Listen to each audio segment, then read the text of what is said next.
Assalamualaikum warahmatullahi wabarakatuh. Alhamdulillahirrabbilalamin. Wabihi nasta'in ala umuri dunia wa din. Assalatu wassalamu ala asrafil anbiya'i wal mursalin wa ala alihi wa sahbihi rasulillah ya jema'in. Selamat datang, ketemu lagi di kita di saluran Jafet. Kali ini kita akan berbagi tentang masalah telur. Ya, telur. Ini saya bawakan sebutir telur. Mengapa harus telur? Berdasarkan filosofi sebuah telur. Ini, jika telur pecah dari dorongan dari dalam, kita akan berbahagia dan mengucapkan Alhamdulillah. Artinya itu sudah menjadikan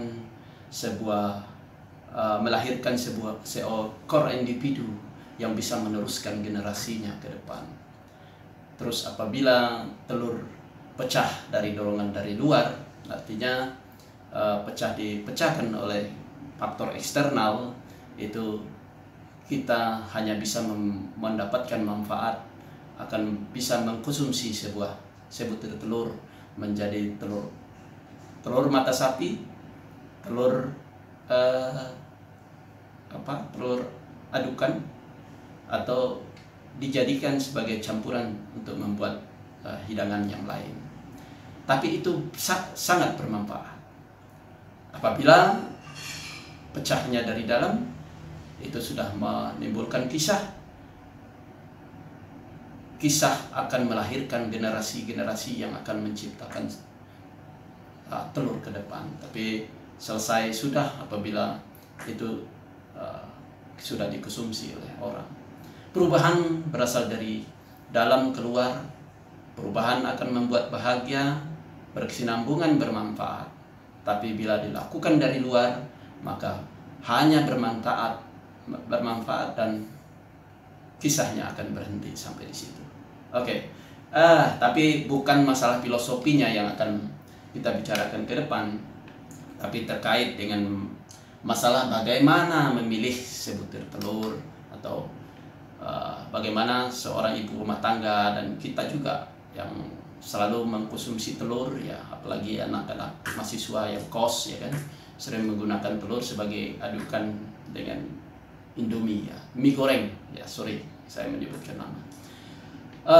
Yang pertama yang harus kita lakukan adalah melihat cangkang dari telur itu.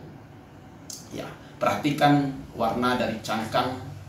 Kamu sebaiknya memilih telur yang berwarna pekat atau masih cerah, telur berwarna pucat atau telur yang cangkangnya dipenuhi dengan bintik-bintik hitam.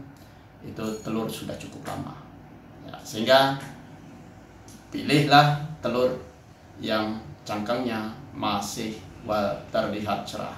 Oke, yang kedua, pilihlah telur berukuran normal.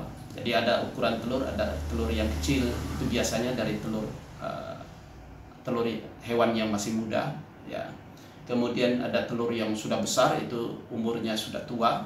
Nah, kalau ayam itu umur sudah tua. Kemudian ada telur yang sedang. Ini di masa-masa puncak produksi, misalkan di 27-29 minggu, misalkan kalau di ayam petelur, itu adalah telur ayam yang ukuran telurnya adalah ukuran sedang. Tentu saja ukuran kuning telurnya untuk ayam yang muda lebih kecil dibandingkan dengan ayam yang ukuran normal, ya. Tentu saja untuk telur yang ukuran besar pun juga akan telur putihnya yang akan lebih banyak ketimbang telur kuningnya. Ini yang perlu kita perhatikan. Itu yang kedua. Terus yang ketiga, perhatikan bentuk telur. Kita akan melihat dengan seksama telur itu ada berbentuk bulat, ada yang berbentuk lonjong, ya.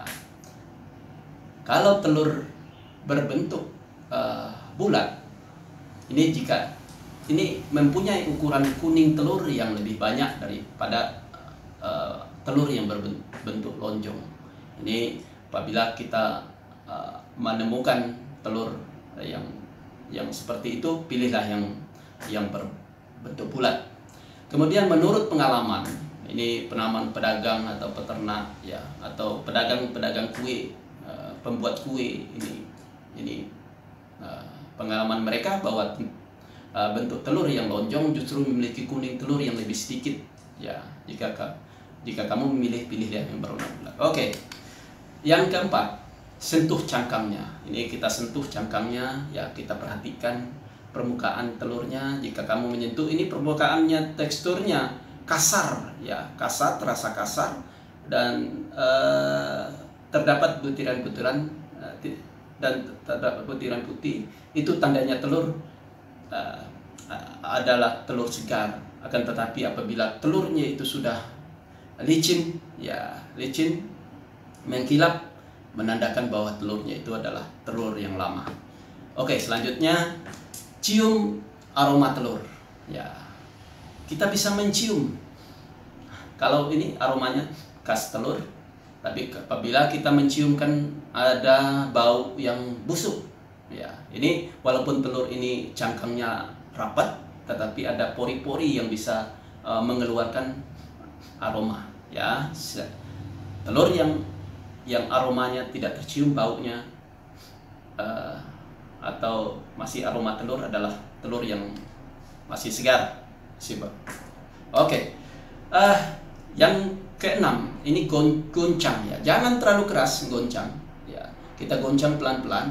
Ini seperti ini masih padat sekali, berarti telurnya masih segar. Tapi apabila kita mendengarkan bunyi suara air ya, itu berarti telurnya sudah lama ya. Ini perhatikan, berarti putih telurnya sudah encer dan kuning telurnya juga sudah encer. Jadi kalau ini masih kental, berarti telurnya masih segar. Oke. Yang ketujuh, rendam ya. Kalau merendam telur ke dalam air, ini akan akan dapat 4 interpretasi yang bisa kita dapatkan. Kalau telurnya terendam dengan posisi tidur, artinya tidur, ini kita lihat ini adalah ujung yang tumpul, ini ujung yang lancip ya, yang tajam. Kalau posisi tidurnya begini ya, posisi tidur apabila tertidur di dasar dari sebuah baskom, misalkan kita masukin air, itu sebuah baskom tertidur di dasar, berarti itu ada telur yang masih segar. Bagaimana kalau posisi tidurnya ujung yang lebih besar atau ujung tumpulnya ini mengambang sedikit? Itu artinya bahwa telur itu sudah berumur 1 minggu. Ya. Bagaimana kalau telur ini tenggelam tapi posisinya masih mengambang di tengah-tengah atau naik sedikit? Ini posisinya mencuat sedikit, itu berarti telur ini sudah berusia 3 minggu ya. Bagaimana kalau telur ini itu berada di permukaan air ya? Kalau telur berada di permukaan air, berarti telur ini sudah busuk. Ini bisa kita buktikan. Oke. Selanjutnya yang terakhir, yang posisi kalau kita belanja di pasar tidak mungkin kita lakukan adalah pecahkan telur dalam wadah. Nah, ini hanya bisa kita lakukan di rumah. Kita buka, pecahkan telur, kita lihat apakah telurnya kuningnya, putihnya masih kental. Apabila kuning dan putihnya masih kental, berarti telur baru. Kemudian yang kedua, apabila telurnya sudah berusia 1 minggu, telurnya nampak lebih lebar. Nah, kalau berusia 1 minggu. Tapi kalau sudah berusia 2-3 minggu, maka putih telurnya akan agak sedikit keruh, kemudian teksturnya sedikit encer. Kemudian apabila telurnya sudah berwarna abu-abu dan mengeluarkan aroma ya, aroma, itu artinya telurnya sudah busuk ya. Itu saja tip-tip dari saya, semoga bermanfaat. Wabillahi taufik wal hidayah. Assalamualaikum warahmatullahi wabarakatuh.